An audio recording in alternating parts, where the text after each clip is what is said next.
പയ്യമ്പലം ബീച്ചിലേക്ക് പോവുകയാണ്. അപ്പോൾ ഇവിടെ ഇപ്പം ചെറിയൊരു ബ്ലോക്കായിട്ടുള്ളത് കാരണം ദസറയുടെ ഒരു വിളംബര ഘോഷയാത്ര നടക്കുന്നുണ്ട് കണ്ണൂർ കോർപ്പറേഷൻ്റെ. അപ്പോൾ അതിൻ്റെ ബ്ലോക്കിൽ നമ്മളുള്ളത്. പിന്നെ അങ്ങോട്ടേക്ക് മുന്നോട്ട് പോയിട്ട് നോക്കാം. ഫീൽ അതിലോട്ട് ഇങ്ങനെ വണ്ടി ഓടിച്ച് ഇങ്ങനെ പോകാൻ, സൈഡിൽ ബീച്ച് കണ്ടുകൊണ്ട് ഇങ്ങനെ വണ്ടി ഓടിച്ച് പോകാം. അടിപൊളിയാണ്, നല്ലൊരു വൈബാണ്. ഇനിയിപ്പോൾ നമ്മൾ പോകാൻ പോകുന്ന സ്ഥലം ഇനി ഇവിടുന്ന് ഏകദേശം ഒരു 1.5-2 കിലോമീറ്റർ ഉണ്ട്, പോകാനുണ്ട്, കുറച്ച് പോകാനുണ്ട്.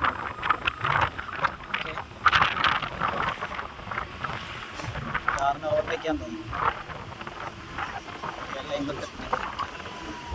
അയ്യോ,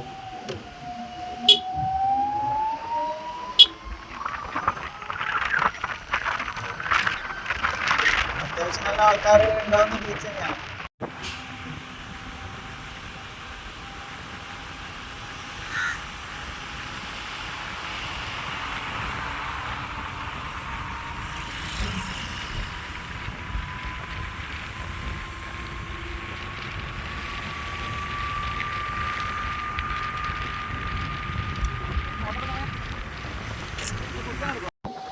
അപ്പം നമ്മൾ ചായ കുടിക്കാൻ പോകുന്ന അപ്പുറം ഇത് തുറന്നില്ല, ഇതല്ലേ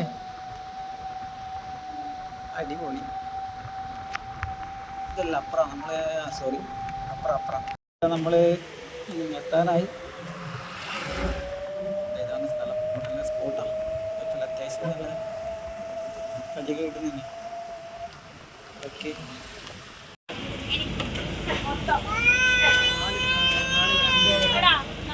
പഴംപൊരി ബീഫും പറഞ്ഞിട്ട്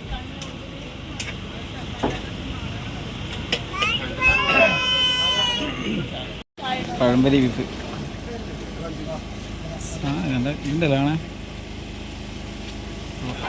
ചിക്കൻ ബോണ്ടയാണ് കഴിക്കാൻ ഉദ്ദേശിച്ചത്, പക്ഷേ ചിക്കൻ ബോണ്ട ഇല്ല, അങ്ങനെ പഴംപൊരിയും ബീഫാണ്. ഓക്കെ, കടലിൻ്റെ കാറ്റും കൊണ്ടിട്ട് പഴംപൊരിയും ബീഫ് കഴിക്കാന്ന്. ഇരിക്കാൻ സീറ്റൊന്നുമില്ല, അപ്പം നമ്മളെ വണ്ടീനെ പോലെ തന്നെ വെച്ചിട്ട് കഴിക്കാനുള്ള ഇതിലുള്ള ആടെ നിലത്ത് വെച്ചോ, ആടെ വെച്ചോ, കുഴപ്പമില്ല, മറിയൊന്നുമില്ല. ഓക്കെ, കഴിച്ചോ, എടുക്ക്.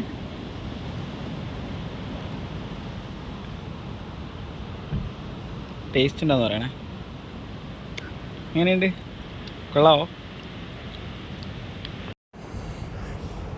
ഇപ്പം നമ്മൾ കഴിച്ചുകൊണ്ടിരിക്കുമ്പോൾ ഒരാൾ അടുത്ത് വന്ന് ഇരുന്നിട്ടുണ്ട്. എന്തായാലും ചങ്ങായി കൊടുക്കും, അപ്പോൾ ഇടക്കിടക്ക് നോക്കുന്നുണ്ട്. ഓക്കെ, പോയായിരുന്നു ചങ്ങായി നല്ല വിശന്നിട്ട് ഒരു കുട്ടിയുടെ വന്നിട്ടുണ്ട്. പാവം കാണുമ്പം നിഷ്കളങ്കനാന്ന് തോന്നുന്നുണ്ട്. നോക്കാം, ഏതായാലും 2 ബീഫ് ഇട്ട് കൊടുക്കാം. പാവല്ലേ, അയ്യോ പാവം, പൊട്ടിക്കാൻ പറ്റുമോ അറിയില്ല, നോക്കട്ടെ. മഴ പെയ്തിനാ നനഞ്ഞ്. ചങ്ങായി കറിയാട്ടാ, ഞാനിപ്പോൾ അല്ല. ഇതാ മോനെ കഴിക്കു കുട്ടാ, ഇതാടാ കഴിക്കടാ. ഇത് വേറെ ഗുണ്ട വരുന്നുണ്ട്, ആ ഗുണ്ട കാണുന്നതിന് തിന്നോ. എൻ്റെ മോൾ ഏത് അടി നോക്കിയാ. അപ്പോൾ ചിക്കൻ ബോണ്ട കഴിക്കാൻ നമ്മൾ വന്ന് ലാസ്റ്റ് നമുക്ക് കിട്ടിയത് പഴംപൊരിയും ബീഫും. കുഴപ്പമില്ല, എന്നാലും കഴിച്ച് ടേസ്റ്റെല്ലാം ഉണ്ട് അത്യാവശ്യം. അപ്പോൾ ഇത് നമ്മളെ ബീച്ചിലുള്ള പയ്യാമ്പലം ബീച്ച്, നല്ല രസമുള്ള ബീച്ചാണ്. കടൽ നോക്കൂ, ആളൊന്നുമില്ല കേട്ടോ, നമ്മളിങ്ങനെ ലാസ്റ്റാണ് ഉള്ളത്. ഇവിടെ വലിയ ആൾക്കാരൊന്നും ഇല്ലല്ലോ, കാരണം ആൾക്കാർ മൊത്തം അങ്ങോട്ടുണ്ടാവാം, ബീച്ചിൻ്റെ ആ എൻട്രൻസിൻ്റെ ആ ഒരു ഭാഗത്ത്. ഓക്കെ, അപ്പം നമ്മളിപ്പോൾ തിരിച്ച് ബീച്ചിൽ നിന്ന് വീട്ടിലേക്ക് പോകാം കേട്ടോ. ഓക്കെ.